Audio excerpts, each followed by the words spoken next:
हकीम असगर अली की होलनाक सरगुज़श्त, कदम कदम पर तजस्सुस और गोनागो वाक़यात, एक ऐसे शख्स की कहानी जिसे बेपनाह पुरइस्रार कुव्वतें हासिल थी। एक तहलका खेज कहानी, पुरइस्रार अलूम का माहिर। एक ऐसी कहानी जो आपके रोंगटे खड़े कर देगी। हाँ बेटा, भाग के आगे कुछ नहीं चलती। अब तू बता के तेरे दिल में क्या इरादा है। कुछ नहीं बाबा, अभी तो मैं अंधेरों में हूँ। मैंने तुमसे दरख्वास्त की है कि मेरी मदद करो। देखो बेटा, ज्योतिषी अगर ज्योतिषी जानता हो तो उसे कम से कम ये नहीं कहना चाहिए कि वो अच्छे मुस्तकबल की बातें बता दे। और सच्ची बात ये है कि सारी बातें किसी को मालूम भी नहीं होती।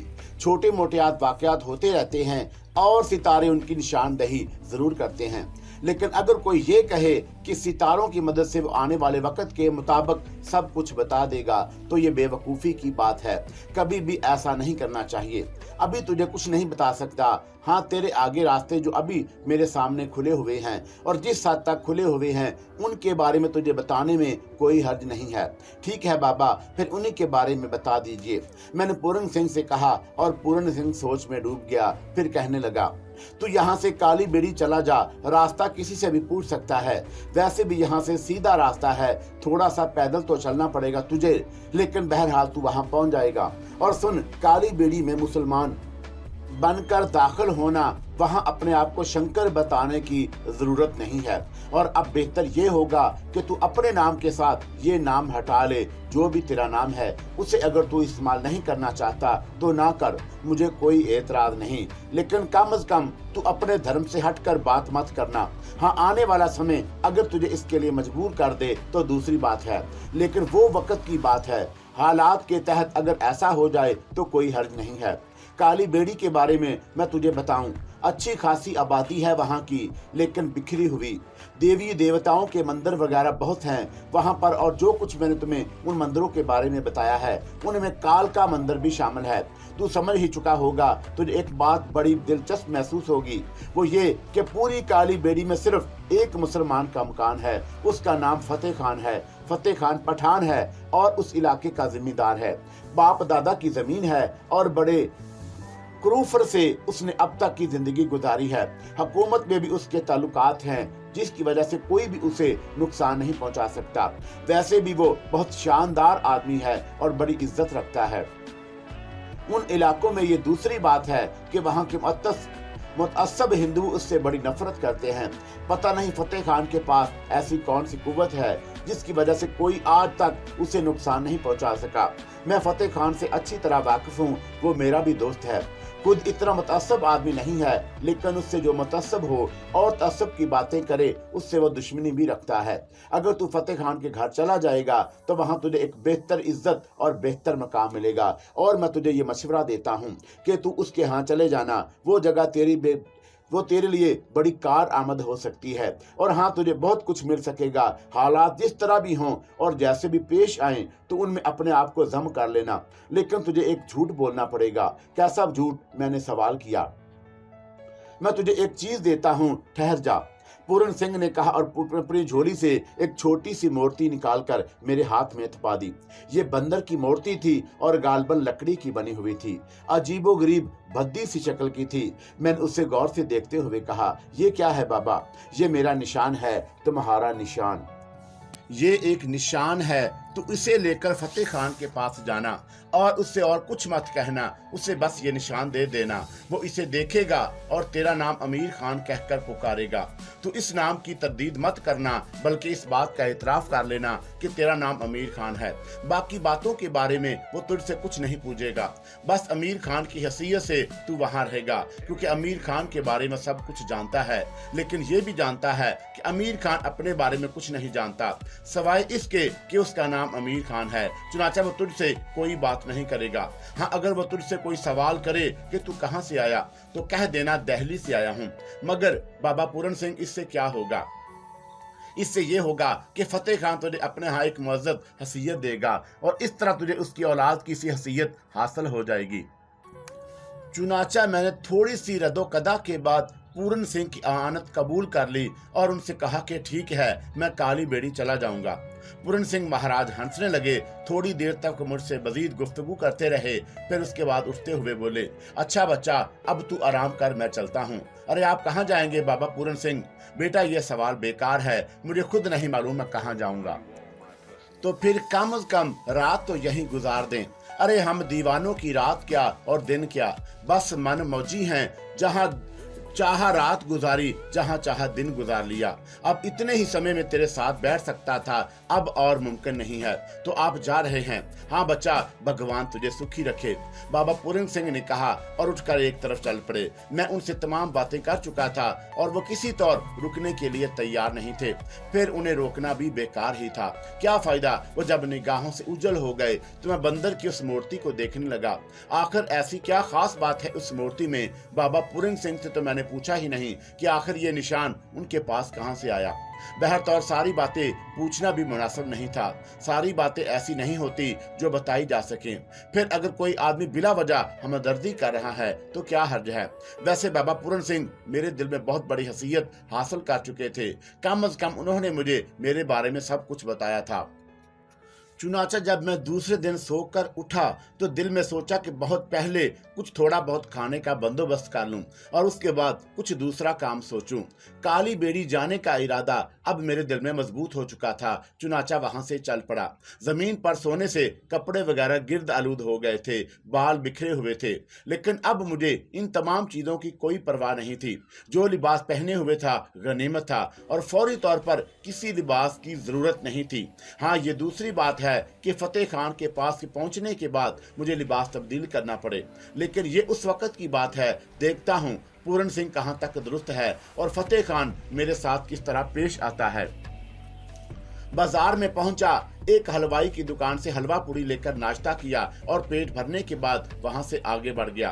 दोना माची के खास इलाके में पहुंचकर मैंने काली बेड़ी के बारे में मालूमात हासिल की तो पता चला कि तांगा यहां से काली बेड़ी जाते हैं और उनका सफर खासा तवील होता है, लेकिन तांगों के अलावा और कोई सवारी यहाँ नहीं मिल सकती थी। हाँ, अपनी सवारी होती तो दूसरी बात थी। चुनाचा मैं भी एक तांगे में जा बैठा। काली बेड़ी जाने के लिए कई सवारियां तांगे में बैठी हुई थी, क्योंकि मेरा लिबास हिंदुआना किस्म का था और इसलिए इस सिलसिले में मुझे कोई दिक्कत ना हुई। मेरे साथ जो सवारियां बैठी थी वो भी सीधे साधे किस्म के देहाती लोग थे, जिनकी वजह से रास्ते में मुझे कोई तकलीफ ना हुई। ना ही किसी ने मुझसे कोई सवाल किया और ना मैंने किसी को जवाब दिया, क्योंकि पूरन सिंह कह चुका था कि अब मुझे हिंदू नाम से नहीं रोशनास होना चाहिए।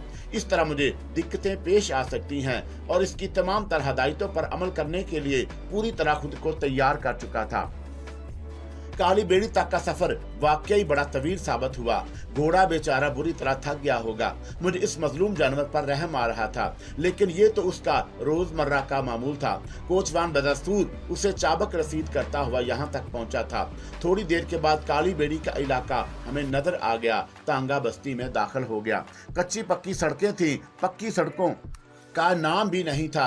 यहाँ पर बस बाद सड़कें ऐसी थी जिन पर कंकर बिछे हुए थे या उन्हें ईंटों को जोड़कर बना दिया गया था, लेकिन ये सड़कें और ज्यादा खराब थीं। ईंटें इतनी खराब हो चुकी थी कि ये सड़कें बुरी तरह नाहमवार हो गई थीं। तांगे को जितनी मुश्किल यहाँ सफर करने में पेश आई, पूरे कच्चे रास्ते पर कोई ऐसी दिक्कत पेश नहीं आई थी। फिर तांगा अपने एक अड्डे पर जाकर रुक गया। यहाँ तमाम सवारियां उतर गईं तो मैं भी उतर गया। मैंने तांगे वाले को उसका किराया अदा कर दिया और उसके बाद मैं उस पुरअसरार जगह पहुंच गया जो काली बेड़ी के नाम से मशहूर थी। काली बेड़ी में दाखिल होते ही मुझे छोटे छोटे मुठ और बड़े बड़े मंदिरों के कलश नजर आ गए। इसका मकसद था कि यह मंदिरों का इलाका है। बहरतौर मुझे इससे कोई गर्ज नहीं थी। काफी देर तक चलने के बाद मैं एक पतले से बाजार में पहुंच गया। दुकानें दुरुस्त तरफ थीं। उनके दरमियान ज्यादा से ज्यादा 4-5 फुट की जगह थी। लोग आ जा रहे थे। उल्टी सीधी चीजें फरोख्त की जा रही थीं। मैं उस सौदेबाजी को देखता हुआ आगे बढ़ता रहा और बाजार के आखिरी किनारे तक पहुंच गया। अब मैंने सोचा कि फतेह खान का पता मालूम करूं। चुनाचा मैं एक दुकानदार के सामने रुक गया। मुझे ये बात तो मालूम थी कि यहाँ पूरी बस्ती में सिर्फ एक मुसलमान का मकान है। पता नहीं उन्हें फतेह खान उन लोगों के दरमियान कैसे जिंदा था, वो क्या कर रहा था, लेकिन बहरतौर मुझे उसका पता मालूम करना ही था। मैं दुकानदार के सामने पहुंच गया और दुकानदार मेरी तरफ देखने लगा। उसकी निगाहों में खुश अखलाकी के आसार थे। कहो बालक, क्या चाहिए? कुछ नहीं बाबा, मुझे आपसे एक पता मालूम करना है। ओहो, परदेसी हो, कहीं बाहर से आए हो? हाँ बाबा जी, मैंने जवाब दिया। तो पूछो, किसका पता पूछना है? फतेह खान कहाँ रहता है? क्या? दुकानदार चौंक पड़ा। उसके चेहरे पर अजीब से तासरात नजर आए। फिर उसने नफरत भरे लहजे में कहा, क्यों, तुम्हें उस मुसले से क्या दिलचस्पी हो गई? मुझे उससे मिलना है बाबा साहब। क्यों मिलना है भाई? वो किसी हिंदू का, उससे मिलना क्या मायने रखता है? दुकानदार ने पूछा। आप इन तमाम बातों को जानने की बजाय अगर उसका पता बता दें तो आपकी मेहरबानी होगी, मैंने कहा। और दुकानदार मुश्तबे निगाहों से मुझे देखने लगा। क्या तुम भी मुसलमान हो? हाँ, मैंने भारी लहजे में जवाब दिया और उसकी नफरत से मुंह एक तरफ उठा दिया। सीधे चले जाओ, आगे जाकर चौक मिलेगा, चौक से उल्टे हाथ पर घूम जाना। जब वो सड़क खत्म हो जाएगी तो फतेह खान का मकान तुम्हें नजर आ जाएगा। उसने नफरत भरे लहजे में कहा। मैं उसके लहजे की नफरत और बेजारी साफ महसूस कर रहा था। बहरतौर यही गनीमत था कि उसने मुझे पता तो बता दिया था। बहर सूरत में उसके बताए हुए पते पर चल पड़ा। काफी फासले पर पहुंचने के बाद मुझे वो चौक नजर आया। चौक क्या, एक छोटा सा गोल दायरा था जिसमें 4 रास्ते थे, इसलिए उसे चौक का नाम दे दिया गया था। मैं उल्टे हाथ वाले रास्ते की तरफ मुड़ गया। ये सड़क भी खासी लंबी थी। सड़क क्या, वही कुछ राह था जिस पर बैलगाड़ियां वगैरह चलते थे। मगर जब उसका इख्तिताम हुआ तो मैंने एक छोटी सी हवेली देखी। लाल पत्थरों की बनी हुई हवेली थी जो अब काली पड़ चुकी थी। गालबन उन पत्थरों पर दोबारा रंगो रोगन नहीं किया गया था। सबसे हैरतनाक चीज जो मुझे नजर आई वो हवेली की एक सिमत बनी हुई मस्जिद थी। मस्जिद का दरवाजा बाहर ही खुलता था और उसके गुंबद पर मुझे एक सबज झंडा लहराता हुआ नजर आ रहा था। बस्ती में तनहा मुसलमान का मकान है और उसने मस्जिद भी तामीर कर डाली है। बहुत बड़ी बात थी। उसका मकसद है कि फतेह खान की यहाँ कोई खास ही हैसियत है। बहरतौर मस्जिद के दरवाजे की तरफ जाने की बजाय मैं हवेली के बड़े दरवाजे के सामने पहुंच गया। मोटी लकड़ी के बुलंदोबाला दरवाजे के सामने पहुंचकर मैंने उसकी जंजीर बजाई और चंद लम्हात के बाद एक आदमी बाहर आ गया। हिंदू ही था, हिंदवाना लिबास पहने हुए था और उसने बाहर आकर हाथ जोड़े।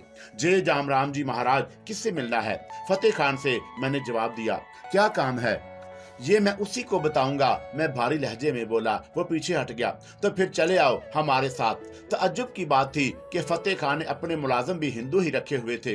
बहरतौर में उसके साथ आगे बढ़ता चला गया। उसने मुझे जिस तरह से जय राम जी कहा था उससे मैंने अंदाजा लगा लिया कि वो मुझे हिंदू ही समझा था। थोड़ी देर के बाद वो एक वसी बरामदे में पहुंच गया। बरामदे को अबूर करके जब हम एक दूसरे दरवाजे पर पहुंचे तो वहां वो शख्स रुक गया और फिर मेरी तरफ रुक करके बोला, नाम क्या बताऊं महाराज का? कोई नाम नहीं बताओ, बस कहो कि कोई शख्स उनसे मिलना चाहता है। अजीब बात है, अगर वो मुझसे पूछे तो क्या बताऊं? जो कुछ मैंने कहा है वही कह दे, मैंने कहा और वो अंदर चला गया। चंद लम्हात के बाद वो बाहर आया और मुझे अंदर जाने का इशारा करके खुद भी अंदर दाखिल हो गया। अब हम एक डेवरी में थे। डेवरी से गुजरकर हम एक चौड़े से सहन में पहुंचे।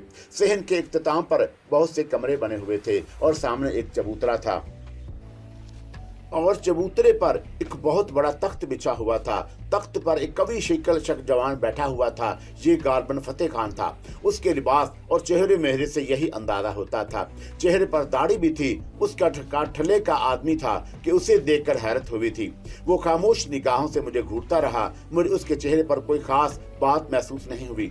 चंद लम्हात के बाद मैं उसके करीब पहुंच गया और फिर जब मैंने उसे सलाम किया तो वह हैरत से चौंक पड़ा। वालेकुम अस्सलाम, उसने भारी लहजे में कहा और फिर मुतहैराना अंदाज में बोला, कौन हो तुम? कहां से आए हो? ये लाया हूं मैं आपके लिए। मैंने मूर्ति निकालकर उसके सामने रख दी, लेकिन ये देखकर मेरी हैरत की इंतहा न रही कि वो अपने हाथ खिला में इधर उधर झल्ला रहा था। मैंने हैरत से उसकी आंखों की तरफ देखा। आंखें बज़ाहिर रोशन थी लेकिन वो बेनूर थी। हाँ, वो आंखें बेनूर थी और वो अंधा था। जब उसका हाथ इधर उधर घूमा और मूर्ति तक ना पहुंचा तो उसने कहा, जो कुछ लाए हो इधर दो मेरे हाथ में। मैं चौंक पड़ा और फिर मैंने जल्दी से मूर्ति उसके हाथ में थमा दी। फतेह खान ने उस मूर्ति को टटोल कर देखता रहा और वह फिर उछल पड़ा। यहाँ और कौन मौजूद है? उसने भारी लहजे में कहा। मैं हूँ सरकार, जाओ यहाँ से, उसने कहा और जो मुलाजिम मुझे यहाँ लेकर आया था वो वापस पलट पड़ा। फतेह खान अब अपनी जगह से खड़ा हो गया था। उसका कद भी 7 फुट से कम नहीं था। जिस्म भी उसी मुनासबत से चौड़ा था। उसने मुझे अपने करीब बुलाया और उसके नजदीक पहुंच गया। तब उसने मेरा बाजू पकड़ लिया। अमीर खान है तुम्हारा नाम? उसने सवाल किया। हाँ, आपको कैसे मालूम हुआ? बस मालूम हो गया इस मूर्ति में लिखा था। उसने मुस्कुराते हुए कहा, बाबा फतेह खान आप अंधे हैं? हाँ बेटा मैं अंधा हूँ। आओ बैठो मेरे पास, तख्त पर ही बैठ जाओ। बड़ी खुशी हुई तुमसे मिलकर। फतेह खान के अंदाज में एक अजीब सी कफियत पाई जाती थी। उसका चेहरा खिला पड़ रहा था, होंठ कपकपा रहे थे। फिर उसने मेरे चेहरे मोहरे को टटोल कर देखा और गर्दन पर शाने पर हाथ फेर कर बोला, हिंदवाना लिबास में हो? हाँ कोई बात नहीं, मैं तुम्हारे लिए नया लिबास मंगवाए देता हूँ, लिबास तब्दील कर लो। अमीर खान उसके बाद बैठकर आराम से बातचीत करेंगे। मगर बाबा मेरे जहन में बहुत बड़ा तजस्सुस है। नहीं बेटा, तजस्सुस जहन में नहीं रखते, बस तुम ये समझ लो कि अपने घर आ गए हो। अब मैं तुम्हें यहाँ से बहुत अरसे तक कहीं नहीं जाने दूंगा। जैसे आपकी मर्जी बाबा, मुझे इस पर एतराज नहीं है। तो फिर जाओ, अंदर चले जाओ। इस घर में औरतें हैं, उनसे कुछ तुमसे पर्दा करेंगी, महसूस मत करना। ठहरो मैं किसी को आवाज देता हूँ, उसने कहा और दफतन पीछे रुक करके आवाज लगाई, जुलेखा, ए जुलेखा। थोड़ी देर के बाद दरमियानी उम्र की एक औरत बाहर निकल आई। अच्छे कद्दो कामत की औरत थी। ये भी चेहरे पर फीकापन था, लेकिन वो मुसलमान मालूम होती थी। वो बाहर आई और एकदम से ठटक गई। आ जाओ, कोई नहीं है, अपना ही है, फतेह खान ने कहा और जुलेखा अंदर आ गई। देखो मेरा मेहमान है, बस यूं समझ लो कि मेरा अपना ही है। इसे ले जाओ और उसके लिए लिबास वगैरह का बंदोबस्त करो, नहाने धोने का बंदोबस्त करो और उसके बाद डेवरी में ही खाना लगा दो। जी बड़े सरकार, जुलेखा ने जवाब दिया और मेरी तरफ रुक करके बोली, आओ मियाँ जी अंदर आ जाओ। मैं उसके साथ अंदर दाखिल हो गया। जुलेखा बड़ी चटक मुख किस्म की औरत थी। उसके में एक अजीब सा बांकपन था। अंदर आते ही उसके चेहरे के खिलाफ जो जदाल बदल गए। उसने मुस्कुराते हुए मुझे देखा। अजीब सी निगाहें थी उसकी। मुझे ऊपर से नीचे तक देखने के बाद वो बोली, कहां से आए हो मियाँ? ये बात तुम्हें फतेह खान बाबा ही बता सकते हैं, मैंने जवाब दिया। तुम भी कुछ बता दो, बड़े गबरू नौजवान हो माशाल्लाह। आओ चलो तुम्हें गुस्ल खाना दिखा दूं। अंदर जाओ, कपड़े मैं लेकर आती हूँ, तुम्हारा नाप तो देख लूं, उसने कहा और मेरे बिल्कुल करीब आ गई। मुझे उस औरत के अंदाज में कुछ अजीब सी बात महसूस हुई थी जो मुझे पसंद नहीं आई। पता नहीं कैसी औरत थी। बहरतौर मैंने उसके किसी काम में मुदाखलत नहीं की और चंद लम्हात के बाद वो मुस्कुराती हुई उस गुस्ल खाने के पास पहुंच गई जो एक कमरे से मुल्हिक था। जाओ नहा लो, ठंडा गर्म पानी दोनों मौजूद हैं, तुम्हें कोई तकलीफ नहीं होगी। मैं तुम्हारा लिबास ले आता हूँ। मैं गुस्ल खाने से फारग होकर वहां डेवरी में आ गया। जुलेखा ने मुझे आराम करने के लिए कहा और बोली, यहाँ आराम से बैठो, मैं खाना लगाती हूँ तुम्हारे लिए। मैंने कोई जवाब नहीं दिया। वो अंदर चली गई। थोड़ी ही देर के बाद वो एक थाल लिए हुए अंदर आ गई। थाल में बड़ी उम्दा किस्म का भुना हुआ गोश्त और रोटियां मौजूद थी। उसने कटी हुई प्याज और पानी के गिलास वगैरह भी लाकर मेरे सामने रख दिए और फिर एक कोने में खड़ी हो गई। बस तुम जाओ, मैं खा लूंगा। नहीं मियाँ, गरम गरम रोटियां तैयार हो रही हैं, मैं लाती रहूंगी, जुलेखा ने जवाब दिया और मैं गहरी सांस लेकर खामोश हो गया। फिर मैंने खाना शुरू कर दिया और अजराह तकल्लुफ दिल चाहा था कि एक बार जुलेखा से भी पूछूं, मगर औरत जात थी, पता नहीं क्यों हिम्मत नहीं पड़ी। चुनाचा मैं अपनी इस ख्वाहिश को दिल में दबाकर खामोश हो गया। वैसे ये काम मैं अखलाकन करना चाहता था, वरना जुलेखा कुछ ऐसी बेबाक वाकया हुई थी कि इससे ज्यादा बेतकल्लुफ होते हुए डर लगता था। नया माहौल था, अजनबी जगह थी, समझ में नहीं आता था कि पूरन सिंह से कैसे ताल्लुकात हैं। खाने से फारग होने के बाद जुलेखा थाल वगैरह उठाकर ले गई। वो मुझसे कुछ कह नहीं गई थी। मैं वही डेवड़ी में एक पलंग पर दराज हो गया। खाना खाने के बाद कसरमंदी सी तारी हो गई थी। काफी देर तक मैं आराम करता रहा। फिर जुलेखा ही मेरे कमरे में आई। मियाँ ने बुलाया है, उसने कहा और वो गालबन फतेह खान को भी मियाँ ही कहती थी। मैं उठकर उसके साथ बाहर निकल आया। सहन से गुजरकर मैं बरामदे में पहुंच गया जहां फतेह खान एक सरकंडे के मुंडे पर बैठे हुए हुक्का पी रहे थे। मैं उनके नजदीक ही सलाम करके बैठ गया। फतेह खान मुझसे पूछने लगे कि मुझे कोई तकलीफ तो नहीं है। मैंने जवाब दिया कि मैं उनकी अनायत से बिल्कुल ठीक हूँ। देखो अमीर खान, यहाँ आराम से रहो, जिस तरह दिल चाहे वक्त गुजारो। यहाँ के माहौल के बारे में थोड़ा बहुत मैं तुम्हें बता दूं। यहाँ इंतहाई मुतासब किस्म के हिंदू रहते हैं। उन लोगों से होशियार रहना बेहद ज़रूरी है। मेरा मकसद कोई और ऐसा काम ना करना जिससे वह तुम्हें कोई नुकसान पहुँचाने के दरपे हो जाएं। वैसे इंशाअल्लाह ताला उनकी ये जुर्रात तो नहीं हो सकती कि वह तुम्हारी तरफ टेढ़ी निगाह से भी देखें, लेकिन फिर भी मोहतात रहना ज़रूरी है। मेरा दिल चाहा कि फतेह खान को अपने बारे में सारी तफसील बता दूं। पता नहीं उस बेचारे अंधे शरीफ आदमी को पूरन सिंह जैसा आदमी धोखे में रखकर क्या कर रहा था या कोई और बात थी। बड़ी देर तक मैं इस सिलसिले में सोचता रहा, लेकिन फिर अपने आप को बाज रखा, ये सोचकर कि अगर हालात फौरन ही खराब हो गए तो मेरा क्या होगा। अभी तो दिल जमी से मैं यहाँ कुछ वक्त गुजार भी नहीं सका था। दूसरी सुबह नाश्ते के साथ साथ फतेह खान भी अंदर चले आए। वो डेवड़ी में मेरे साथ नाश्ता करने बैठ गए। बहुत उम्दा किस्म का नाश्ता था। प्याले में मक्खन भरा हुआ था, उम्दा किस्म की रोटियां पकी हुई थी और भी कई चीजें थी। मैंने पेट भर कर नाश्ता किया। फतेह खान भी मेरे साथ नाश्ता कर रहे थे और फिर चाय पीने के बाद वो मेरे पास से उठ गए। घोड़ा तैयार है मियाँ, बाहर खड़ा हुआ है, अगर दिल चाहे तो सैर के लिए निकल जाना। चुनाचा मैं हुलिया वगैरह दुरुस्त करने के बाद बाहर निकल आया। बाहर सफेद रंग का शानदार घोड़ा खड़ा हुआ था। एक साइंस उसके करीब मौजूद था जो यकीनन हिंदू था, क्योंकि उसके घुटे हुए सर के पिछले हिस्से में एक छोटी सी चोटी लटक रही थी। मुझे देखते ही खड़ा हो गया और हाथ जोड़कर बोला, जय राम जी महाराज। मैंने सर की जुम्बश से उसकी बात का जवाब दिया। उसने घोड़े की बागें पकड़कर हमें थमा दी थी। सरकार, हम चलें या आप घोड़ा चला लेंगे? मैंने मुस्कुराते हुए उसके हाथ से एक लगाम ले ली और फिर एक छलांग लगाकर मैं घोड़े पर सवार हो गया। वो शख्स खड़ा मुझे देखता रहा था। काफी दूर निकल आने के बाद मैंने पलट कर देखा तो वो अब दूसरी जगह खड़ा हुआ था। मैंने मुस्कुराते हुए घोड़ा आगे बढ़ा दिया। वैसे मैं इस इलाके को निगाह में रखना चाहता था। बार बार फतेह खान का पता पूछना मुनासिब बात नहीं थी। मुझे खुद भी इन तमाम रास्तों को जान लेना चाहिए। मैं दूर दूर तक सैर करता हुआ आखिरकार एक ऐसे तालाब पर जा निकला जो चारों तरफ से खुशनुमा दख्तों में घिरा हुआ था। ये जगह मुझे खास पसंद आई और मैं तालाब के किनारे घोड़ा रोककर नीचे उतर गया। मैंने घोड़े को एक सूखे से दरख्त के तने से बांधा और सैर करता हुआ आगे बढ़ने लगा। तालाब पर कुछ लोग नजर आ रहे थे। एक मुख्तलिफ हिस्से में कुछ औरतें शायद नहा रही थी, यकीनन हिंदू होंगी, क्योंकि मैंने सुना था कि औरतें तालाब पर नहाती हैं। लेकिन थोड़े ही फासले पर मुझे एक मंदिर की सीढ़ियां नजर आईं। तालाब के बिल्कुल पीछे एक मंदिर था जिसमें सीढ़ियां बनी हुई थीं और उस सीढ़ियों के जरिए पानी तक जा सकते थे। खासी दिलचस्प जगह थी। मैं उस तरफ जाना पसंद नहीं करता था जिधर औरतें नहा रही थीं, क्योंकि ये वैसे भी गैर अखलाकी और मायूब सी बात थी। चुनाचा मैंने दूसरी सिमत का रुख किया और उस तरफ बढ़ता हुआ जब एक दरख्त की आड़ से बाहर निकला तो मुझे दो आदमी नजर आए। वो दुबले पतले बदन का एक मुलाजिम किस्म का आदमी था और दूसरा एक छोटा सा खासा हट्टा किस्म का हिंदू था। बड़ी बड़ी मूछें और सुर्ख सुर्ख होंठ, उसकी आंखें भी काफी बड़ी बड़ी थीं। सर घुटा हुआ था और उस पर चोटी पड़ी नजर आ रही थी। वो खालस हिंदवाना किस्म का लिबास पहने हुए था। मुझे देखकर उसने एकदम हैरत से आंखें फाड़ दी और मैं आहिस्ता आहिस्ता उसके करीब पहुंच गया। वो मुझे ताज्जुब खेज निगाहों से देख रहा था और फिर उसके चेहरे पर नफरत के आसार उभर आए।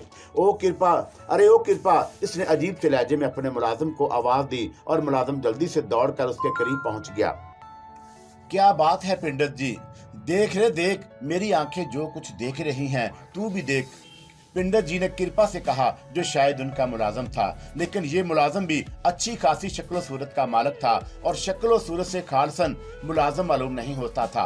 हो सकता है कोई गरीब आदमी हो और अपने हालात के हाथों मजबूर होकर इस पंडित के यहाँ मुलाजमत कर रहा हो। क्या देख रही हैं पंडित जी आपकी आंखें? अरे पलट कर देख, बैल की तरह मुंह उठाए मेरी ही शक्ल देखे जा रहा है, पंडित जी ने कहा और वो करपा पलट कर मुझे देखने लगा। मैं समझ गया था कि इशारा मेरी जानब है, लेकिन मैंने उनकी तरफ तवज्जो ना दी। अलबत्ता मैं वहीं खड़ा हो गया था। कृपा राम ने मुझे देखा और फिर पंडित जी की तरफ देखने लगा। हाँ महाराज, देखा है मैंने। ये कपड़े क्या बता रहे हैं रे? ये तो मुसलमान मालूम होता है। पंडित अच्छी खासी खुली आवाज में बोला। उसने आवाज दबाने की कोशिश भी नहीं की थी। हाँ पंडित जी, मुसलमान ही मालूम होता है। कहाँ से कहाँ है? एक ही क्या काम था कि दूसरा भी आ गया। बस्ती में अब और आएंगे, बढ़ते चले जाएंगे, बढ़ते चले जाएंगे, पंडित ने नफरत भरे लहजे में कहा और मैं आहिस्ता आहिस्ता उनके करीब पहुंच गया।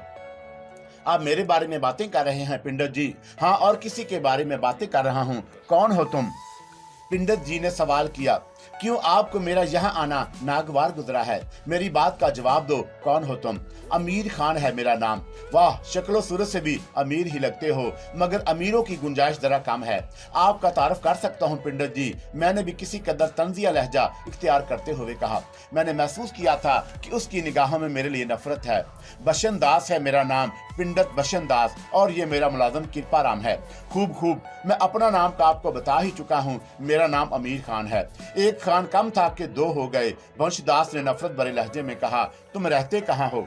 फतेह खान के घर पर, मैंने जवाब दिया, और पंडित बशनदास को जैसे एक झटका लगा था। उसके अंदाज में एकदम सुस्ती सी आ गई थी। उसकी निगाहों में जो तीखापन था वो अब नहीं था। उसने नफरत भरे होते हुए कहा और दूसरी तरफ मतवज्जा हो गया। कृपाराम मुस्कुराती निगाहों से मेरी तरफ देख रहा था। फिर उसने आंख से इशारा किया मुझे, और मैं समझ गया कि यह इशारा नहीं आया। मैं चंद लम्हात वहीं खड़ा रहा। फिर बशनदास को अपने काम में मसरूफ देखा तो मैं वहां से आगे बढ़ गया। बशनदास पत्ते बनाए हुए एक दुआने में फूल और पता नहीं उन्हें सिंदूर रखकर पानी में बहा रहा था। मैं वहां से आगे बढ़ गया। बशनदास की नफरत मेरी समझ में नहीं आई, लेकिन बशनदास के साथ साथ कृपाराम भी तो था जिसने मुझे नफरत की निगाहों से नहीं देखा। बहरतौर ये बात तो पता चल ही गई थी कि यहाँ का माहौल बड़ा मुतअस्सब है और यहाँ सिर्फ एक मुसलमान का घर है। पता नहीं फतेह खान किस तरह इन सब लोगों के दरमियान रह रहे थे, और मैंने महसूस किया कि वह मामूल अंदाज में नहीं रह रहे, बल्कि उनका एक मकाम है। सूरत हाल भी कुछ बेहतर ही सी नजर आती थी। हवेली खासी वसी थी जिसमें फतेह खान रहते थे।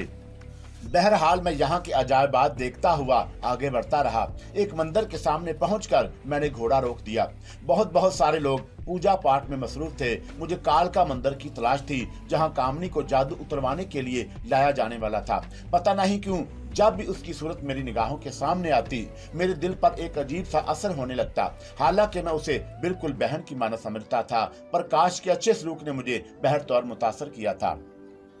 हालांकि बुरा सलूक तो मेरे साथ लाला अमरनाथ ने भी नहीं किया था, लेकिन उस तअस्सुब को क्या कहा जाता जो उनके सीनों में जागजीन था। जबकि प्रकाश बेचारा एक इंसान था और सिर्फ इंसानों से मोहब्बत करने का आदी था। मैं उसका ममनून करम था और मैंने सोचा था कि मुझे कभी उस प्रकाश का एहसान उतारने का मौका मिला तो उससे गिरेज नहीं करूंगा। काफी दूर चलने के बाद एक जगह घोड़ा रोका और वहां रुककर एक आदमी को मुखातिब किया। सुनो, बात सुनो, मैंने उससे कहा, और वो ठटक कर मेरी तरफ देखने लगा। फिर उसने मेरे लिबास को देखा, घोड़े को देखा, और उसके चेहरे पर भी अजीब से तासरात नजर आए। क्या बात है? उसने सवाल किया। काल का मंदिर कहाँ है? काल का मंदिर यहाँ कहाँ? वो तो तुम पीछे छोड़ आए हो। क्या मतलब? इधर से आए हो ना तुम? उसने सवाल किया। हाँ, तो यहाँ से जो सीधा रास्ता जाता है उससे अगर तुम 5 मील दूर चले जाओ फिर तुम्हें काल का मंदिर नजर आ जाएगा। ओहो, काफी दूर है यहाँ से, उसने कहा, और मेरी बात का इंतजार किए बगैर वहां से आगे बढ़ गया।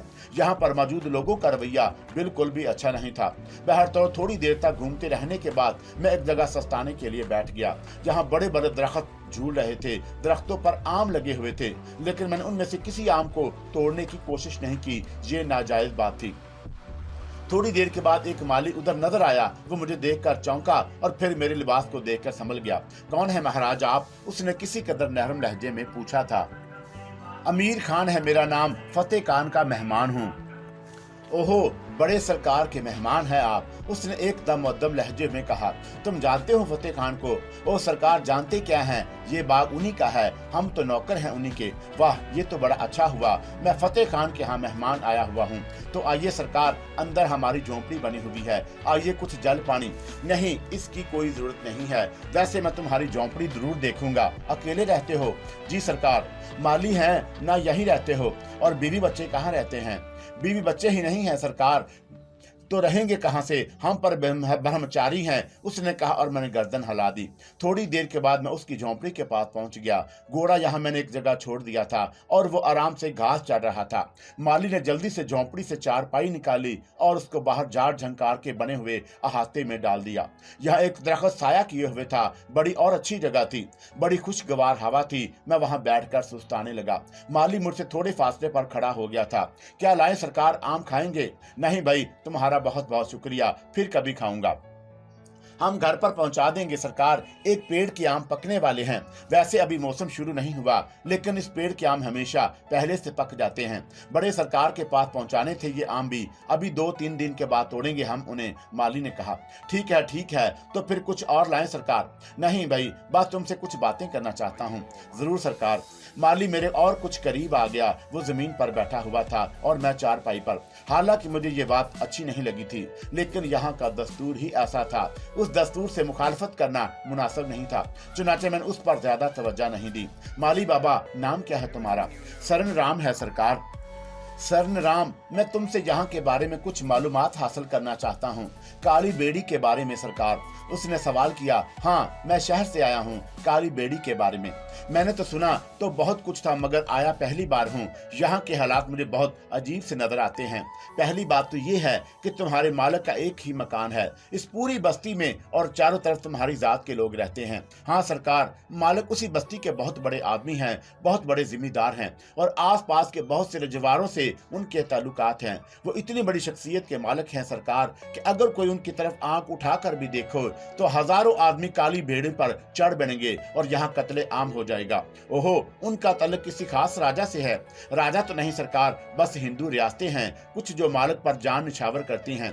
अगर ये रियासतें मुसलमान होती तो शायद हुकूमत भी उस बात की इजाजत ना देती कि आपस में झगड़ा किया जाए, मगर हिंदू राजा हैं जो मालिक के दोस्त हैं और मालिक पर अपनी जान निछावर करने को तैयार रहते हैं। वाह, ये तो बड़ी अजीब बात है। क्या कभी कोई ऐसा हंगामा हो चुका है यहाँ? कई बार सरकार, मकामी हिंदुओं ने कोशिश की कि बड़े मालिक से ये इलाका खाली करा ले, लेकिन मालिक के एक इशारे पर हजारों आदमी यहाँ दाखिल हो गए। उन्होंने तलवारें निकाल ली, बंदूकें निकाली और कत्ले आम के लिए तैयार हो गए। वो तो बड़े मालिक ने ही मना कर दिया था, वरना शायद यहाँ एक भी हिंदू जिंदा ना रहता। मैंने गर्दन हिला दी। अब ये मामला हल हो गया था कि फतेह खान की ये पोजीशन क्यों है। फिर मैंने सरन राम से पूछा, ये तुम्हारे बड़े मालिक की आंखों को क्या हुआ? वो अंधे कैसे हो गए हैं? मैंने पूछा। सरकार, आप नहीं जानते ये बात? मैंने कहा ना, नहीं जानता। अगर जानता तो तुमसे क्यों पूछता? मैंने सादा लो माली से सवाल किया। सादा लो माली कुछ देर सोचता रहा, फिर बोला, बड़े सरकार ज़ारक हैं, वो चिल्ले खींचते रहते हैं और बहुत से इल्म जानते हैं। बड़े बड़े साधु उनके सामने आने से कतराते हैं। चौंका, बड़े सरकार का इल्म उनसे कहीं ज्यादा है। बड़े सरकार चिल्ला कशी ही के दरमियान अपनी आंखों को हो चुके हैं, मगर उनके मन की आंखें खुल गई हैं और वो अपने मन की आंखों से इतनी दूर तक देख लेते हैं कि मिनट सोच नहीं सकता। बहुत सी ऐसी बातें हैं जो उन्हें मालूम हो जाती हैं और दूसरे लोगों को उसका पता भी नहीं चल पाता। बस इसीलिए बड़े मालिक की आंखें गुम गई हो गई हैं। कब गई थी ये आंखें? अब तो 8-9 साल हो गए सरकार, हम तो बचपन ही से उनके साथ हैं। ठीक। अच्छा सरन राम, ये बताओ ये काल का मंदिर क्या चीज है? सुंदर है सरकार, बड़ा खतरनाक मंदिर है। वहाँ पुजारियों का राज है, बड़े बड़े महान साधु वहाँ रहते हैं। दूर दूर से वहाँ पर लोग अपने इलाज के लिए आते हैं और ठीक होकर चले जाते हैं। बड़ी पोतर जगह है सरकार। अच्छा, उसके बारे में कोई और बातें तो बहुत सी हैं सरकार, बहुत कुछ होता रहता है, पर हमें इस सिलसिले में कुछ ज्यादा नहीं मालूम। पता नहीं क्यों मुझे महसूस हुआ था जैसे सरन राम कोई खास बात छुपा गया है। बहरतौर मैंने उसे इस सिलसिले में ज्यादा मालूमात हासिल नहीं की और जो कुछ उसे पता चला था वो मेरे लिए बहुत काफी था। कम अज कम मुझे इस बात की तसल्ली तो हो गई थी। थोड़ी देर के बाद मैं फतेह खान की हवेली में वापस आ रहा था। शाम झुक आई थी। फतेह खान मामूल के मुताबिक देवड़ी में बैठे हुक्का पी रहे थे। मेरे कदमों की आहट सुनकर उन्होंने गर्दन उठाई और हुक्के की मुंह से निकालकर बोले, घूम आए अमीर खान जी। चचा जान, आपने हुक्म दिया था कि मैं आपको चचा जान ही कहा करूं। हाँ बेटा, बड़ा अच्छा करते हो तुम मुझे। बड़ी जो नफी होती है। मैं उनके पास आ बैठा। कहो क्या देखा काली भेड़ी में, कैसी लगी? बड़ी अजीब जगह है चचा जान, इंतहाई अजीब। हाँ, इसमें कोई शक नहीं। लोगों ने तुम्हें देखा होगा, नफरत से मुंह बिगड़े होंगे। हाँ, उसकी क्या वजह है? बड़ी तअस्सुब है, इसके अलावा क्या कहा जा सकता है? मैं आपसे कुछ कहना चाहता हूँ फतेह खान साहब। अरे फिर फतेह खान साहब, चचा क्यों नहीं कहते हो? बाद में कहूंगा अगर आपने इजाजत दी, मैंने अपने फैसले के तहत कहा। मैं समझा नहीं। फतेह खान मुतहैया अंदाज में मेरी तरफ मुतवज्जा हो गए थे। फतेह खान साहब, सबसे पहले तुम आपको ये बता दूं कि मेरा नाम अमीर खान नहीं है। इसके बाद मैं आपको ये बताना चाहता हूं कि दोना माछी में बेयारो मददगार ठीक रहा था कि कुछ ऐसे हालात पेश आए कि मेरे साथ अगर आप सुनेंगे तो आप भी मुझ पर रहम आ जाए। तब मुझे पूरन सिंह नामी एक साधु मिला। उसने मुझसे कहा कि अगर मैं काली बेड़ी जाना चाहता हूं तो फतेह खान के पास ही जाऊं, और उसने मुझे ये बंदर की शक्ल वाली मूर्ति दी थी और कहा था कि ये मूर्ति फतेह खान साहब के हाथ में दे दूं। उसने मुझे ये नहीं बताया था कि आप माफ कीजिएगा, अंधे हैं। लेकिन अब जब मैं आपके पास पहुंचा हूं और ये मूर्ति मैंने आपको दी तो मुझे एहसास हुआ कि आप देख नहीं सकते। अगर आप मेरी शक्ल देखते तो शायद ये बात जान लेते कि मैं अमीर खान नहीं हूँ। लेकिन अब मैं आपको धोखे में नहीं रख सकता। फतेह खान बिल्कुल संजीदगी से मेरी शक्ल देख रहा था। फिर उसने कहा, आगे कहो, क्या कहना चाहते हो? सबसे पहली बात तो यही है कि मैं आपको किसी किस्म का धोखा नहीं देना चाहता। अगर आपने मुझे अमीर खान की हैसियत से कबूल कर लिया है तो फिर मैं इसकी तरदीद कर देना चाहता हूँ। किसी के कहने से मैं यहाँ तक आया, यहाँ का माहौल मैंने देखा, आपको देखा, लेकिन पता नहीं क्यों दिल नहीं चाहता कि मैं आपको किसी किस्म का धोखा दूं। मैं बेयारो मददगार इंसान हूं और कोई भी सहारा मेरे लिए तकवीस का बायस होगा, लेकिन इसके बावजूद मैं आपको धोखा देना नहीं चाहता, क्योंकि उन धोखों ने मेरी जिंदगी अजीरन करके रख दी है। अच्छा, अब शुरू से अपनी कहानी सुनाओ, फतेह खान ने कहा, और मैंने उन्हें पता नहीं क्यों बेकमो कासत सारी कहानी सुना दी। अपने बारे में उन अलफ से लेकर ये तक मुफ्तल तफसील बताई। फतेह खान साहब सब्र सुकून से सुनते रहे थे। फिर मेरी खामोश होने के बाद उन्होंने कहा, तो तुम काफी अरसा से हिंदुओं किरदार अदा करते रहे हो? हाँ फतेह खान साहब, मैं मजबूर था। आप मेरी मजबूरियों को खूब अच्छी तरह समझ चुके होंगे। मैंने अपने आप से कोई बात नहीं छुपाई है। बेटा, ये बात तो मुझसे भी छुपी हुई नहीं थी कि तुम अमीर खान नहीं हो। सच्ची बात यह है कि अमीर खान कोई है ही नहीं। क्या मतलब? हाँ, अमीर खान का कोई वजूद नहीं है, ये वजूद मैंने तराशा है, फतेह खान साहब ने कहा, और मेरी आंखें हैरत से फैल गईं। मैं हैरान रह गया। आपने तराशा है? थोड़ी देर के बाद मैंने सवाल किया। हाँ, एक ऐसा नाम जो सिर्फ मेरे जहन की तख्लीक है और उसका कोई वजूद नहीं। पूरन सिंह इस बारे में अच्छी तरह जानता है और उसने तुम्हें यहाँ भेजा है तो यकीनन मेरी मर्जी से ही भेजा है। गोया आपको ये बात मालूम है कि अमीर खान नहीं हूँ। जब अमीर खान कोई भी नहीं है तो भला मुझे ये बात नहीं मालूम होती। ये निशान पूरन सिंह के पास था और मैंने उसे वक्त जरूरत के लिए दे रखा था कि कभी कोई पैगंबर मेरे पास भेजे तो ये निशान उस पैगाम के साथ भेज दे, ताकि मैं ये यकीन कर लूं कि पूरन सिंह की तरफ से भेजा हुआ है। ओहो, मैंने गहरी सांस लेकर कहा और फिर बोला, तो इन हालात में मेरे लिए क्या हुक्म है? मुझे चचा जान कहो और अमीर खान की हैसियत से यहाँ रहो। जब तक मैं मुनासिब समझूंगा तुम्हें यहाँ रखूंगा और उसके बाद जब मुनासिब समझूंगा तुम्हें यहाँ से रवाना होने का हुक्म दूंगा। इस दौरान मेरे बारे में जो कुछ तुम्हें मालूम हुआ उसे अपने जहन में ही रखना। जो बात तुम्हें बताने की होगी मैं तुम्हें खुद बता दूंगा। मुझसे इस सिलसिले में ज्यादा सवालात मत करना, ये वक्त की जरूरत है। अगर इस बात का मौका होता तो मैं तुम्हें सब कुछ बता दूं तो मैं तुम्हें जरूर बता देता, लेकिन इस वक्त तक, जब तक के वक्त ना आ जाए तो मुझसे मेरे बारे में ज्यादा सवालात ना करना। अब तुम्हारा मोहतात मुतमिन हो गया होगा कि मुझे धोखा नहीं रहा। मैं जानता हूँ कि तुम मुझे धोखा नहीं दे रहे थे। अलबत्ता तुम्हारी कहानी से मुझे बहुत ज्यादा दिलचस्पी पैदा हो गई है।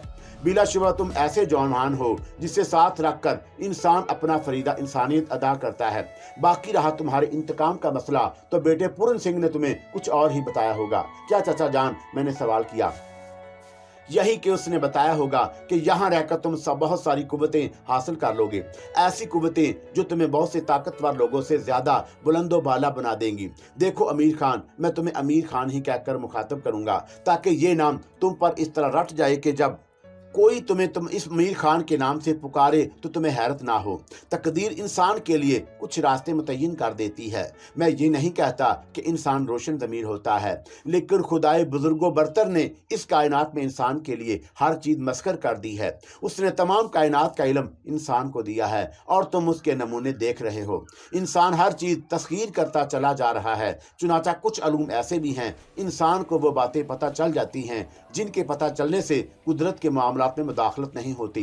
कुदरत ने कुछ बातें सिर्फ अपने हाथ में रखी हैं, बाकी इंसान को ऐसे इल्म अता कर दिए हैं कि अगर वो चाहे उनके जरिए अपने और अपने कुर्बो जवार के हालात को अच्छी तरह मालूम कर सकता है। इसमें इल्म नजूम भी है और इसमें बहुत सी दूसरे अलूम भी हैं। इन अलूम का हसूल इंसान को ऐसी कुव्वतें अदा कर देता है जिनसे वो बहुत कुछ हासिल कर सकता है। और तू अगर पूरन सिंह ने तुम्हारे बारे में ये पेश गोई की है तो उन्हीं अलूम की रोशनी में की है और ये कोई ऐसी बात नहीं जिससे मश्ते एज़दी में मुदाखलत होती हो। तुम्हारी तकदीर में सब कुछ हासिल करना लिखा है तो ये कोई हैरत अंगेज बात नहीं। तुम यहाँ रहकर हालात का जायजा लो। मैं अपने तमाम करिंदों को हदायत कर दूंगा कि अब तुम मेरे तमाम हसाबात की देखभाल करोगे और ये सब कुछ मेरी बजाय तुम्हें जवाबदाह होंगे। मैं खामोशी से फतेह खान की शक्ल देखता रहा। उस शख्स ने सब कुछ जानने के बावजूद मुझ पर इतना बड़ा एतमाद किया था। मैं उसे अपनी खुशबख्ती के अलावा और कुछ नहीं कह सकता था। घर का माहौल जूं का तूं था। मैंने कभी हद से आगे बढ़ने की कोशिश नहीं की थी। जुलेखा के अलावा मेरा राब्ता आज तक किसी और से नहीं हुआ। हालांकि घर के अंदर मुझे इस किस्म की आवाज़ें और आहटें सुनाई देती थी जिससे अंदाज़ा होता था कि और भी अफराद यहाँ रहते हैं, लेकिन वो कौन है और क्या क्या है उसके बारे में ना तो मैंने मालूम करने की कोशिश की थी और ना ही ये कोई अच्छी बात थी। बाबे फतेह खान मुझे जो कुछ बता देते वही मेरे लिए मुनासिब था, लेकिन जुलेखा ही तज़किरा कर बैठी। आपको मालूम है मियाँ छोटी बीबी आपके बारे में क्या कहती हैं? कौन छोटी बीबी? मैंने जुलेखा से सवाल किया। फतेह खान की बेटी हैं, बड़े सरकार की एक ही बेटी हैं, बस कोई बेटा वगैरह नहीं है उनका। ओहो ठीक है, तुम मुझे ये बातें क्यों बता रही हो जुलेखा? बस ऐसे ही। वो कहती हैं कि आप अल्लाह मियाँ की गाय हैं। मेरा इस बात पर उनसे इख्तलाफ हो गया। मैंने कहा कि आप अल्लाह मियाँ की गाय नहीं बल्कि बैल हैं। आप देखो ना, किसी मर्द को गाय तो नहीं कहा जा सकता। जुलेखा, मैं तुम्हारी इज्जत करता हूँ और एहतराम करता हूँ तुम्हारा। बराह करम मुझसे इस अंदाज में गुफ्तगू मत किया करो। क्यों मियाँ, क्यों एहतराम करते हो? हमारा कौन कहता है तुमसे एहतराम करने के लिए? बातें किया करो, हंसी मजाक किया करो। एहतराम करने से क्या मिलेगा, जबकि हम तो यही चाहते हैं कि तुम हमसे घुल मिल जाओ। जुलेखा फिर उसी अंदाज में बोली जो मुझे नागवार गुजरता था। मैंने बुरा सा मुंह बनाकर दूसरी तरफ मुंह फेर लिया और जुलेखा हंसती हुई बाहर चली गई। पहली बार मुझे मालूम हुआ कि बाबा फतेह खान की कोई बेटी भी है। बहर तो जो कोई भी थी मेरे लिए बहन के बराबर थी। चौंका बाबा मुझे अपना बेटा समझने लगे थे। दूसरे दिन सुबह बाबा के इशारे पर चंद अफराद मेरे पास आए और उन्होंने मुझे मेरे मामला समझाने शुरू कर दिए। मैंने अलग जगह एक ऑफिस कायम करने का फैसला किया। जब फतेह खान बाबा ने मुझे अपने तमाम सवाल मामला सौंप ही दिए थे तो फिर मेरा फर्ज बन गया था कि उन तमाम मामला को बगौर देखूं और बाबा फतेह खान के मामला पर निगाह रखूं।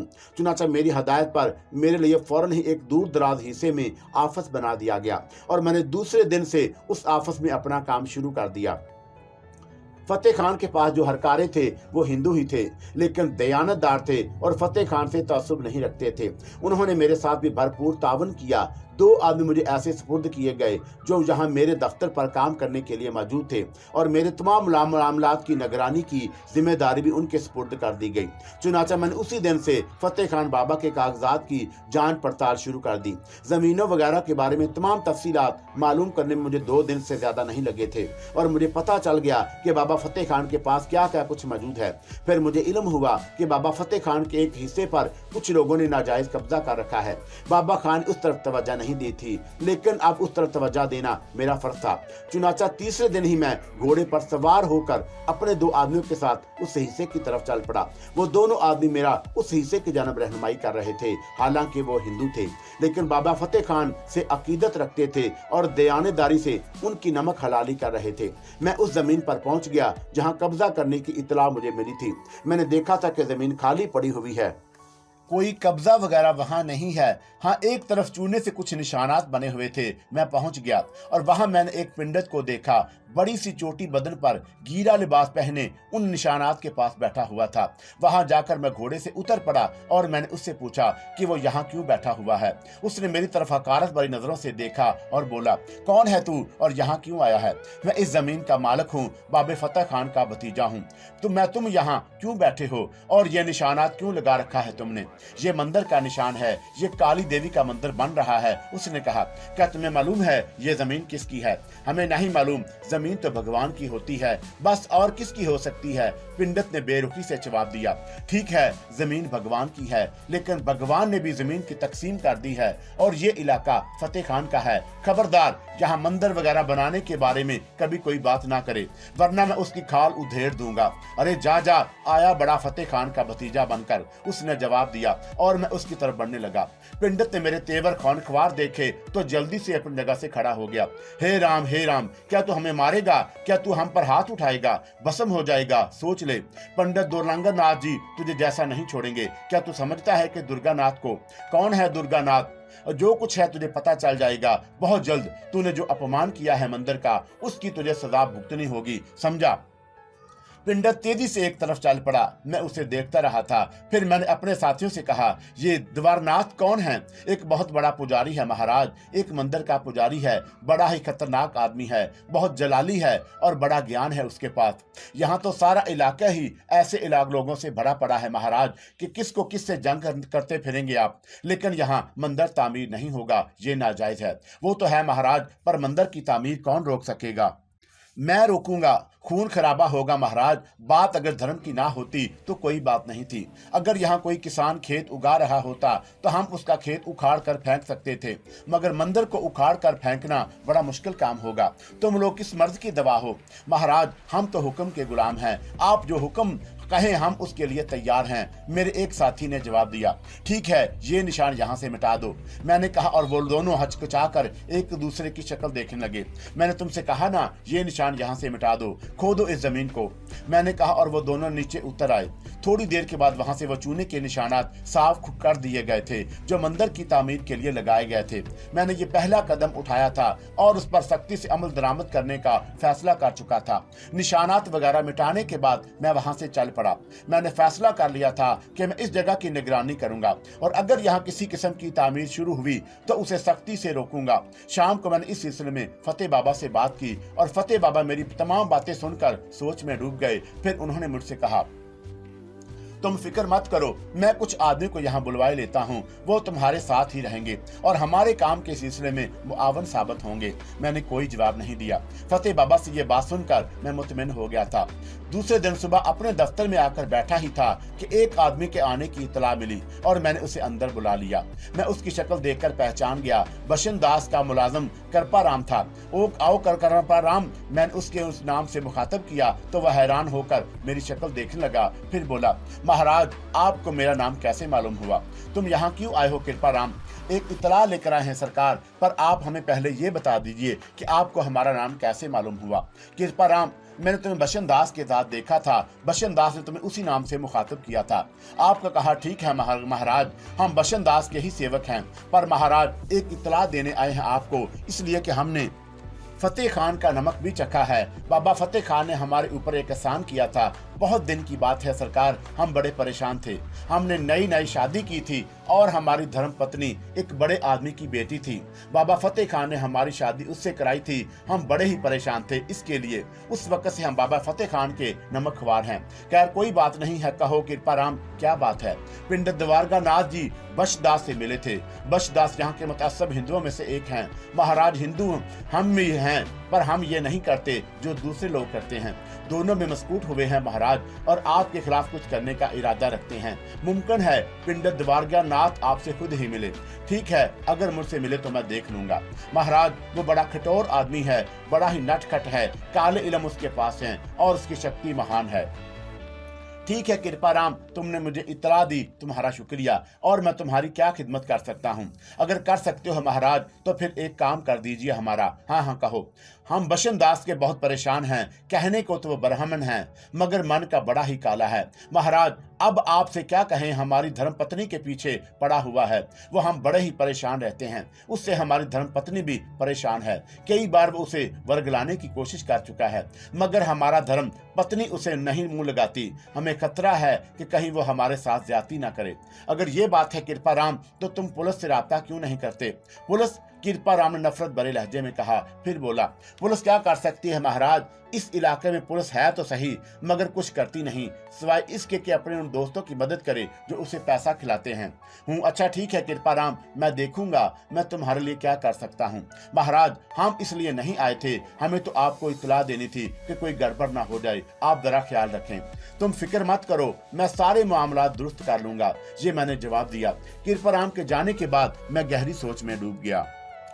दफतन मैंने महसूस किया कि दरवाजे में कोई खड़ा हुआ है। मैं फुर्ती से बाहर निकल आया। देखा तो मेरे दोनों मुलाजमों से एक वहां खड़ा हुआ था। मैं उन्हें उसे घूरते हुए कहा, तुम यहाँ क्यों खड़े हो? कुछ नहीं महाराज, हमने सोचा कि आपने हमें बुलाया है। क्यों सोचा तुमने ये? बस ऐसे ही महाराज। वो बौखला गया। मैं उसकी तरफ से मशकूक हो गया था। ताहम मैंने उससे कहा, जाओ, जब तक मैं ना बुलाया करूं दरवाजे के पास आइंदा ना देखे जाओ, वरना तुम्हारी खाल उतार कर पैरों में डाल दूंगा। वो तेजी से मुड़कर वापस चला गया। मैं अपनी मेज पर बैठकर सोचने लगा कि यहाँ के हालात वाकई बेहद पुरअसरार हैं। पता नहीं क्या क्या सूरत हाल मुझे पेश आए, लेकिन इस सूरत हाल से निपटा तो जाएगा। मैं इन्हीं उलझनों में डूबा हुआ था कि दफतन एक बार फिर आहट सुनाई दी और एक बार फिर वही आदमी अंदर दाखिल हुआ जो थोड़ी देर कबल दरवाजे पर खड़ा हुआ था। उसका चेहरा धुआं धुआं हो रहा था। महाराज, वो हाँ हाँ क्या बात है? ओ पंडित द्वारनाथ आपसे मिलने आए हैं, उसने कहा, और मैं एक अजीब लम्हे के लिए सोच में पड़ गया। फिर मैंने गहरी सांस लेकर कहा, ठीक है, भेज दो उन्हें। और चंद लम्हात के बाद एक शख्स अंदर दाखिल हो गया। वो एक हट्टा कट्टा तवील कामत आदमी था, पैरों में खड़ाऊ पहने हुए था और बदन पर गीर वो लिबास। वो खड़ाऊ से खट खट की आवाजें निकालता हुआ मेरे कमरे में दाखिल हो गया। उसका सर घटा हुआ था और उसकी लंबी चुटिया बड़ी ही मस्का खेज लग रही थी। नंगे सीने और बाजुओं के अलावा उसने चेहरे पर संदल के बरावे किस्म की कोई चीज मल रखी थी। उसके अज़ा खासे मजबूत थे, रंग तांबे की तरह था। आंखों में उसने बड़ी बदसलीकी से काजल लगा रखा था, जिससे उसकी आंखें बहुत पुरइसरार बनकर रह गई थी। उसने सीधे हाथ में एक लंबी माला दबा रखी थी, जिसका जाप इस वक्त भी जारी था। लंबी लंबी उंगलियां तेजी से माला के दाने बदल रही थीं, लेकिन होंठ बिल्कुल साकत थे। उसके बदन पर सवाए एक धोती के कोई और कपड़ा मौजूद नहीं था। मेरी मेज के सामने रुककर वो मुझे यूं घूरने लगा जैसे मैं उसके सामने कोई हसीयत ना रखता हूँ। वो मुझे गजबनाक निगाहों से घूर रहा था। मुझे उसका ये अंदाज एक आंख ना पाया। चुनाचा मैंने भी अपने चेहरे पर संजीदगी और बेनियाजी के मिले जुले तासरात बिखेरते हुए उसे कुर्सी पर बैठने का इशारा किया, लेकिन वह मेरे इशारे को नजरअंदाज करके बदस्तूर कहर आलूद निगाहों से मुझे टिकटिकी बांधे देखता रहा। क्या बात है, क्यों आए हो यहाँ? मैंने खुश्क लहजे में पूछा। मूर्ख, क्या तुझे इतना भी नहीं मालूम कि साधु संतों से किस अंदाज में पेश आना चाहिए? पुजारी ने सख्त लहजे में कहा और मैं उसे घूरने लगा। संत महाराज, मैं आपसे बैठने के लिए कह रहा हूँ। आप जिस मकसद से भी आए हैं, अगर मुझसे कोई काम है तो बैठ जाइए, वरना यहाँ से दफा हो जाइए। मेरे लहजे पर पुजारी मुझे खौनख्वार निगाहों से घूरने लगा। मैं महसूस कर रहा था कि उसके चेहरे पर एक रंग आ रहा है, एक जा रहा है। दफतन मेरे दिल में ख्याल आया, क्यों न इस नामकुल को धक्के देकर यहाँ से निकलवा दूं, लेकिन ये सोचकर खामोश रहा कि देखूं तो सही वो क्या कहता है मुझसे। चंद लम्हात के बाद वो बोला, मूर्ख, तेरे मन में क्या है? तूने मंदिर का निशान मिटवाया है, जानता है इस बात पर क्या होगा? सैकड़ों हिंदू कट मरेंगे यहाँ पर, लेकिन मंदिर जरूर बनेगा। मंदिर कभी नहीं बनेगा द्वारकनाथ जी, तुम इस बात को जहन में रख लो। अगर तुमने यहाँ मंदिर बनाने की कोशिश की तो मैं तुम लोगों को मौत के घाट उतार दूंगा। तुमने समझा क्या है मुझे? देवी देवताओं की शक्ति से टकराना तेरे बस की बात नहीं है मूर्ख। अगर तू सिर्फ चंद लोगों का सहारा यहाँ हंगामा करना चाहता है तो दूसरी बात है। क्या तुम सिर्फ यही कहने के लिए आए हो? इस बार मैंने गुस्से से कहा। धीरज से काम ले, धीरज से, पुजारी ने गर्जदार आवाज में कहा।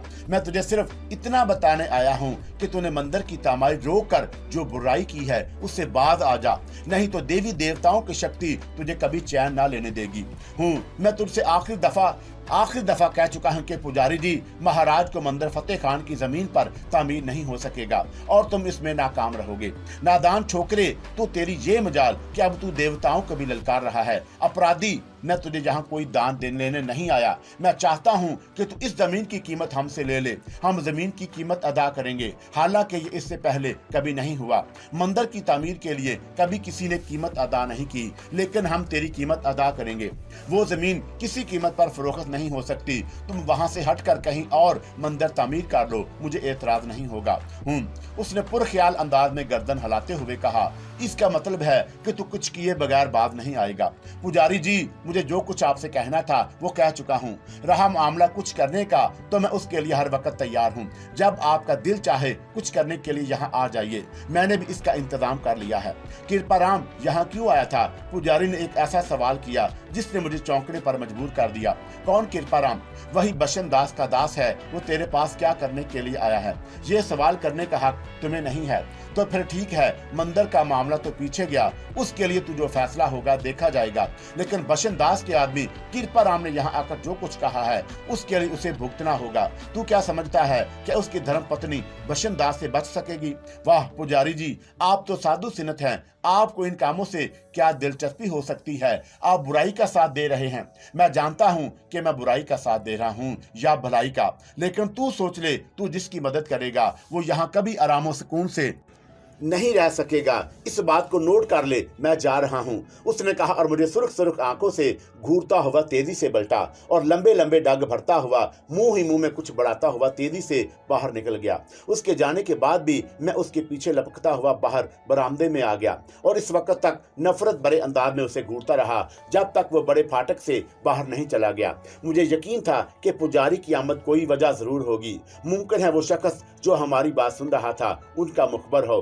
और उसने इस सिलसिले में उन्हें इत्तला दी हो। इस तरह बेचारा मेरी वजह से मुसीबत में फंस गया और मुझसे मदद लेने के लिए आया था, लेकिन मदद देने की बजाय मैंने उसे उल्टा उससे मुसीबत में फंसाने का बाइस बन गया। बहरहाल इन मामलात के बारे में काफी देर तक गौर खोज करता रहा। हर बात फतेह खान को बताना मुनासिब नहीं था। उन्होंने जब ये जिम्मेदारियां मेरे सुपुर्द की थी तो उन्हें पूरे करना मेरा ही काम था। चुनाचे मैंने पूरी दिलजमी के से फैसला किया कि अब यहाँ के मामलात से गाफिल नहीं रहूंगा, बल्कि इस सिलसिले में मालूमात हासिल करूंगा। चुनाचे मैंने अपने एक आदमी को तलब किया और उससे पूछा कि कृपाराम कहाँ रहता है। कृपाराम महाराज, वो तो सामने वाले क्वार्टरों में रहता है। वो जो सामने बस्ती के कुछ क्वार्टर नजर आ रहे हैं, उनमें पहला क्वार्टर कृपाराम का है। हाँ, वो किसके साथ रहता है? महाराज, अपनी धर्मपत्नी के साथ रहता है। और किसके साथ रहता होगा?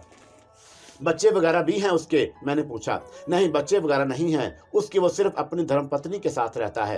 दरअसल उसने अपनी उम्र से बहुत कम उम्र लड़की से शादी की थी और उससे शादी में उसे मुश्किलात पेश आई थी, लेकिन हमारे फतेह खान साहब ने ये शादी करा दी थी। उस शख्स ने मुझे बताया कि मैं गर्दन हिलाकर खामोश हो गया था। बहरतौर मैंने फैसला किया कि किसी न किसी तरह कृपाराम के बारे में मालूमात हासिल करूंगा।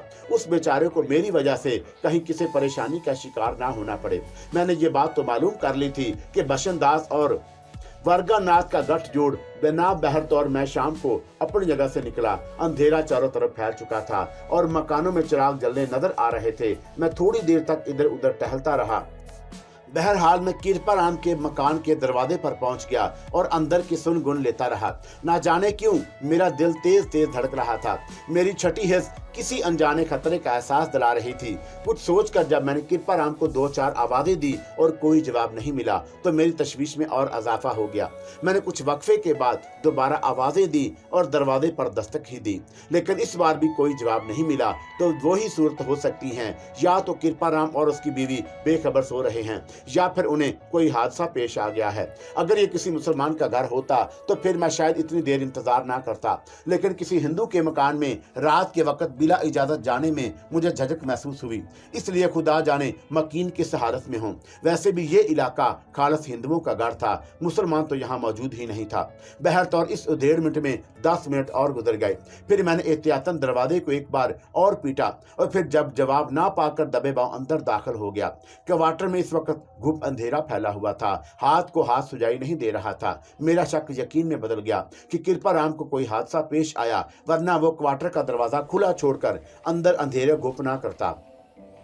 धड़कते हुए दिल से आहिस्ता कदमों से चलता हुआ मैं क्वार्टर के बरामदे में आ गया।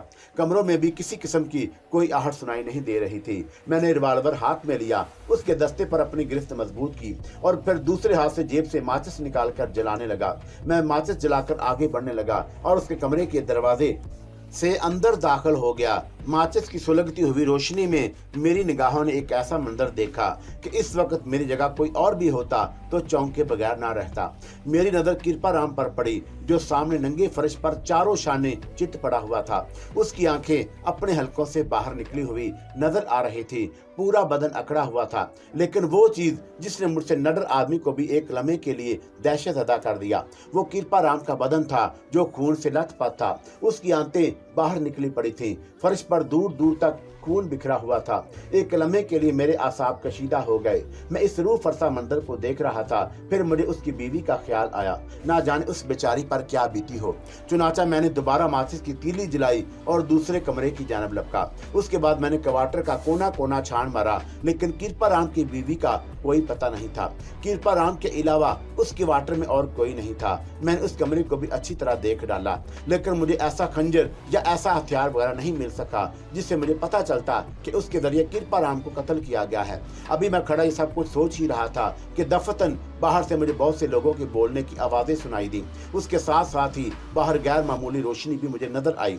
एक लम्हे के लिए मैं बुखला गया, ये रोशनी कैसी है और ये आने वाले कौन? फिर मैंने महसूस किया कि वो सब के सब कृपाराम के दरवाजे पर ही जमा हो रहे हैं। मैं अंदर मौजूद था। अंदर कृपाराम की लाश मौजूद थी, उसकी बीवी गायब थी। ये सूरत हाल मेरे लिए काफी खौफनाक हो सकती थी, लेकिन मैं संभल गया। पिस्तौल मैंने लिबास के अंदर छुपा दिया और दरवाजे की तरफ बढ़ गया।